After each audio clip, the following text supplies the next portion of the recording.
Hi guys, today I will be talking about uh, if you should borrow money or you should not. And this applies for anything and everything you borrow money for buying anything. This applies for your car, this applies for your home, this applies for your furniture, this applies for your ornaments, this applies for your vacation cost or anything. So let's explain this with a very simple flowchart. The very first thing for buying anything, ask yourself who will be paying the money you are borrowing. So if you figure out you will be paying, then the next question is it an appreciating asset or not? Meaning, if the value of the things you are buying, is it getting increased day by day? If not, then do not borrow money. And let me explain this with an example. Let's say you are buying a car. Now, should you finance or should you buy cash? Well, ask this question, who will be paying the money you are borrowing? Of course, in most of the cases, you. Then is it an appreciating asset? No, because the value of a car decreased every mile you drive. It actually depreciate value as soon as you drive it out from the parking lot from your dealership. So it's a depreciating asset. The answer is no. You should not borrow money for buying a car, meaning you should not finance your car. Which situation can be different? Now let's say you are buying a car, probably your company will be paying for your car. Then yes, in this particular case, someone else is paying for your car. If this is the particular case, then ask yourself the next question. Do you understand the exit strategy and numbers? Meaning, let's say company fires you, or what happens you are no longer working for the company. What's your exit strategy? If you sell this car, do you understand how much you will be paying?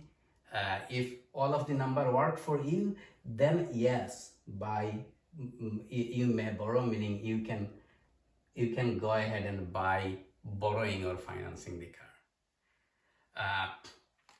Let's say for your vacation, you want to go somewhere, you want to use your credit card and then purchase the flight, purchase the cost of your hotel for staying, purchase your meal.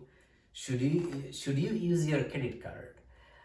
Because in most of the cases you will get your points or bonus or cashback. Ask yourself the very first question, who will be paying the money you are borrowing? When you are using the credit card, you are basically borrowing money from the creditors. So you are basically paying this. Is it an appreciating asset? No, because as soon as you buy your travel, there is nothing you can make money from there. So no, do not borrow this. Now you may say, well, this is crazy because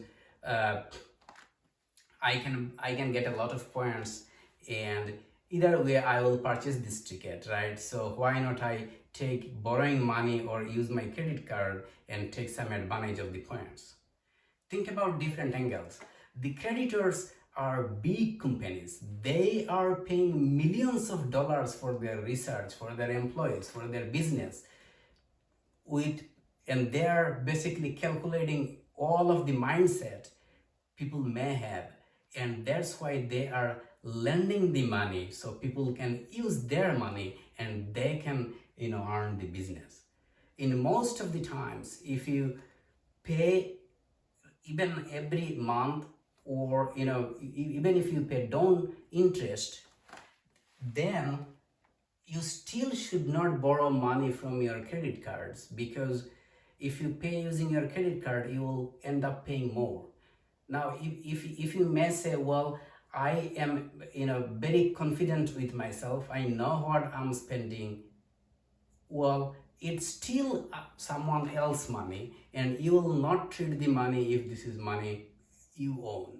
So, and there are lots of mindset and research for this. I'm not going in detail, but the answer remains the same. who will be paying your borrowing? If this is you, then follow this path, and so the answer is do not borrow. Now think about your home, purchasing your home.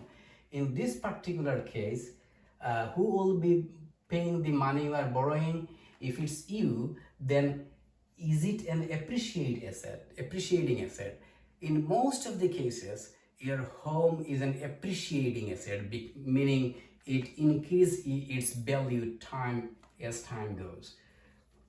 So if the answer is yes, then do you understand the exit strategy and number? Meaning, if you want to sell your home for any reason, or if you do not have the capability anymore for paying your mortgage, you need to sell this. What's your exit strategy, right? In most of the cases, if you sell your home just after you buy it, you are probably a loser, because you need to pay all of the closing costs and then pay the realtor and everything. So in these particular cases, understand the number and exit strategy. If you do understand everything, then yes, you may borrow, meaning you may take a mortgage. If you do not understand all those, or if the number doesn't work, do not borrow money or take mortgage for purchasing your home. Renting is 100 times better than taking a mortgage and taking a lot of liabilities. There are many situations where you may consider borrowing money. One, let's say, for example, you are buying a car and you plan to rent it. Then the question is, who will be paying the money you are borrowing? The answer is someone else, because you are renting it out, you are making money, so you are basically paying the money from someone else's pocket, meaning you are earning from people and you are basically paying this money, meaning someone else is paying this payment. Then if this answer is someone else, go to next question. Do you understand the exit strategy and number? Meaning, if you want to close your business, or if your car is damaged, or whatever reason you lost your car, if the car get totals, what happens to your borrowing money? If you understand everything and agree with this, and if the answer is yes, then you may borrow money. If the answer is no, then do not borrow money for buying your car. I talked about buying home, buying car, and this same thing applies for furnitures. Same thing applies for your let's say vacation cost. Same thing apply for your ornaments, everything. So keep in mind, understand who will be paying this money. Example, you are buying a home and you plan to rent it out, meaning someone else will be paying your payments. Think about the number and all of the calculation first. When you say someone else is paying, think about all and every cost, meaning insurance, property tax, your maintenance cost.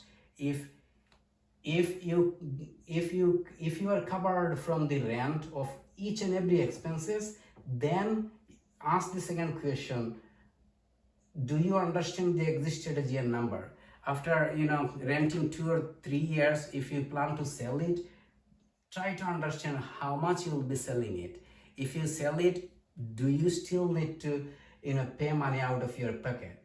If the number doesn't make sense, then if the answer is no, then do not borrow even for rental. If you think like, yes, I can make it, then and only then you go and borrow. So the very short answer of question of taking mortgage, financing, or payments or anything is, ask those 2 questions or 3 questions. Who is paying the money? If it's you, always ask if it's an appreciating assets or not. And then, of course, if this answer of the question is yes, think about the number. Do you understand the number and then the strategies? If everything goes well, then you may borrow. Now, some people may say, if this is the way we work, we may not be able to buy a home in our life. We may not be able to buy a car in our life or in for my work? Well, you always have an option. You can always rent, you can always buy a car cash. You can pay out of your pocket. So if you cannot buy a $30,000 car, you can always buy a $5,000 car if you really need to. If you don't need to, do not buy it until you can buy cash.